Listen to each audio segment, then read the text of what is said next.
더스티 존슨이라는 연방 하원 의원인데요. 사우스다코타주의 하원 의원입니다. 근데 이 더스티 존슨 의원이 하나 법안을 발의해 놓은 게 있는데, 중국 공산당원이거나 혹은 중국 공산당과 협력 관계에 있는 이러한 기관이나 단체나 회사, 이런 것들은 미국 내에 농지, 농업지역으로 땅을 사거나 혹은 가공업체들, 그러니까 이제 농산물을 가공하는 이런 가공업체들조차도 사들일 수 없게끔 금지하는 법안을 지금 내놓았습니다. 연방의원이기 때문에 연방법으로 이 법안을 발의해 놓은 것이죠. 근데 공화당 의원이 발의를 해 놓은 것이라서 이것이 이제 민주당 의원들이 동의하지 않으면 법으로 입법되기 어렵지 않습니까? 통과되기가 어려운 것이죠. 그런데 이 지금 존슨 의원이 뉴스맥스하고 인터뷰하면서 하는 이야기가 뭐냐면, 이거는 머리 쓸 필요조차 없다. 노 브레이너라는 말을 하는데요. 노 브레이너라는 말은 뇌를 쓸 필요조차 없다라는 이야기입니다. 그러니까 생각할 필요조차 없는 법안이다.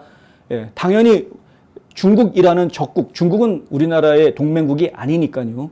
중국이라는 적국이 이 미국, 우리나라의 땅을 막 사들이고, 더군다나 지금 문제가 됐던 이 법안이 나오게 된 계기가 뭐냐면은, 존슨 의원은 사우스다코타지만은 노스다코타에서 공항에서 불과 10분 정도 거리에다가 농사 짓겠다고, 옥수수 공장 짓겠다고 땅을 엄청나게 중국 사람들이 샀다는 겁니다.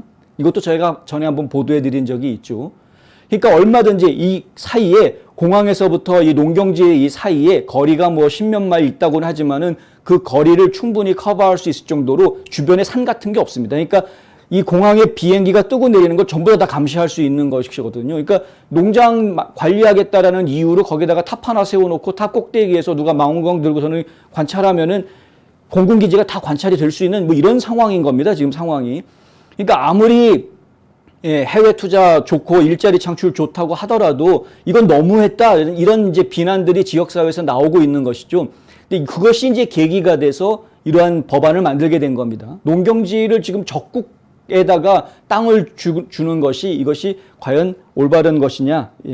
뉴욕 타임즈가 이런 보도를 했었는데요. 과거 중국 동물 사료 부품 제조사의 미국 자회사인 푸펑이 이제 노스다코타에다가 그런 땅을 샀었다 하는 거죠. 370에이커, 엄청납니다. 370에이커를 7억 달러에 샀는데 이게 공군기지로부터 12마일 정도밖에 떨어져 있지 않았다. 존슨 의원은 이 회사는 7억 달러 규모의 시설로 370에이커를 매입했다지만, 이게 위치가 문제다는 거죠. 위치가. 하필이면 왜 공군기지에서 불과 12마일. 중국은 우리의 친구가 아니기 때문에 논란이 되고 있다, 이렇게 이야기하고 있고요. 내 말은 이 나라를 전략적 장기 목표의 일부로 미국을 무너뜨리려고 하는 나라라는 거다. 중국이 미국을 무너뜨리려고 하는 나라라는 거죠. 세계 유일의 초강대국, 현재 미국이 세계 유일의 초강대국인데, 그런데 이 자리를 지금 중국으로 대체하기 위한 장기적인 계획이 진행되고 있다. 이거는 비밀이 아닙니다. 공개적으로 시진핑이 국가 전체에 선포한 내용입니다. 그러니까 결국은 중국이 세계 초인류 국가가 되겠다, 초강대국이 되겠다라는 야망을 계속 키워가고 있는 상황에서 미국은 중국을 어떻게 상대해야 되느냐? 답은 뻔한 것이죠. CIA 수장은 미국 데이터에 대한 가장 큰 위협이 중국의 스파이 행위라고 말했고, 우리가 그들이 미국 군사시설에 접근하도록 내버려 둔다면 우리는 실수를 저지르는 것이다 라고 존슨 의원은 이야기합니다. 존슨 의원은 이제 이 이야기뿐만, 그러니까 이제 중국 사람들이 미국의 땅을 못 사게 하는 이 법안만 이야기한 것이 아니라 다른 이야기도 했는데요. 바이든 대통령의 학자금 대출 부채를 탕감해 주는 문제, 이것도 이야기를 하는데 이거 정말 끔찍한 생각이다, 이런 이야기를 합니다. 잠시 뒤에 저희가 또 전해드리겠습니다만은 공화당 하원 의원들 한 100여 명 되는 하원 의원들이 공동으로 서한을 써서 낸시 펠로시한테 그거 바이든 빚 탕감해 주겠다는 거 못하게 막아야 된다라고 주장하는 그런 일이 있었습니다. 그 이야기는 잠시 뒤에 전해드리겠고요. 지금 바이든이 학자금 빚을 탕감해 주겠다라고 발표한 그 내용은 향후 10년 동안 3천억 달러의 정부 부채를 더 만들어내는, 정부가 더 빚을 지게 만드는, 그래서 결국에는 인플레이션을 악화시키는 그러한 문제를 가져오는 안 좋은 법이라는 겁니다. 그런데 그럼에도 불구하고 지금 올해 중간선거에서 어떻게 해서든 바이든 쪽의 인기, 민주당 쪽의 인기를 좀 더 끌어내기 위해서, 그러니까 좌파들을 좀 더 집결시키기 위해서 이러한 일들을 지금 하고 있다라는 것이죠. 실제로 한국 언론들도 그렇고 좌파 언론들은 최근 들어서 민주당의 지지율이 올라가고 있다라고 주장하고 있습니다. 주장입니다. 그건 어디까지나. 왜냐하면 그들이 그런 주장을 하는 배경이 있는데요. 뭐냐면 바이든의 정책이 먹혀 들어가고 있다. 초기에는 바이든의 정책이 상당한 저항을 받으면서 실패한 것처럼 보였으나 시간이 지나면서 바이든의 정책이 이제 재구실을 하기, 먹혀 들어가기 시작하고 있다. 이런 식의 해석들을 지금 내놓고 있습니다. 그런 언론 보도들 내용 보시면은 즉각 생각을 바로 잡으시기 바랍니다. 가짜 뉴스입니다. 왜냐하면 우리가 지난 1년 반 동안 쭉 보아왔는데 바이든이 내놓은 정책들이 나라를 망가뜨리는 정책이었다는 걸 우리가 잘 알고 있기 때문에 그러한 것이죠. 그리고 최근에 들어서 바이든의 정책이 먹혀들었다라는 증거로 이야기하는 게 가스비가 다시 떨어지고 있다. 이겁니다. 첫째가. 둘째가 인플레이션 수치가 다시 꺾였다. 이게 이제 두 번째 얘기입니다.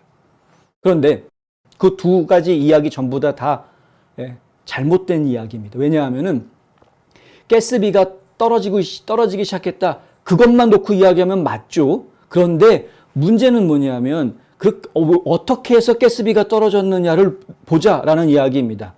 우리가 정말 에너지 독립을 이루어가면서 그것을 하고 있느냐? 아니죠. 지금 오펙 국가들 가가지고 막 사우디아라비아 찾아가가지고 구걸하면서 옛날에 이 살인마라고 막 욕했던 사람 앞에 구걸하면서 웃으면서 구걸하면서 지금 이러한 일들이 벌어지고 있는 거고 전략적 비축유를 무한대로 지금 계속 뽑아내면서 지금 가스값을 떨어뜨리고 있는 겁니다. 이거는 우리한테 독이 되는 겁니다. 정말 긴급한 상황이 벌어졌을 때, 비상사태가 벌어졌을 때 사용해야 될 전략적 비축유를 지금 막 퍼내고 있으니 이게 진짜 비상사태가 벌어졌을 때 미국이 어떻게 대처할 거냐라는 이야기를 안 할 수가 없는 거죠. 근데 지금 그런 식으로 가스값을 떨어뜨리는 것은 결코 장기적으로 오래가지 못할 것이다라는 게 전문가들의 지적입니다. 인플레이션 상승률이 지금 꺾였다. 이 주장도 잘못된 주장인 것인데요.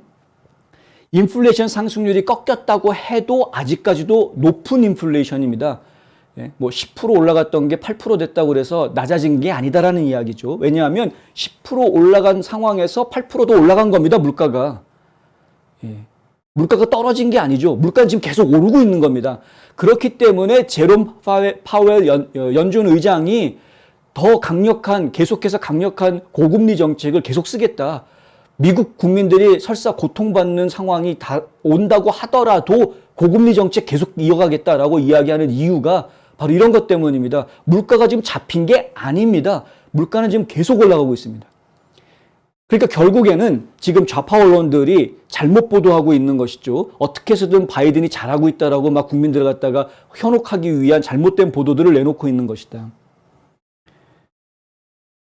좀 걱정되는 부분입니다. 요즘 존슨 의원은 또 그 말하라고 습격에 대해서도 한마디 했는데요. 뭐냐면 FBI의 그런 종류의 습격은 전례가 없다. 아마도 전례 없는 게 아닐 수도 있지만 전례 없는 쪽에 가깝다.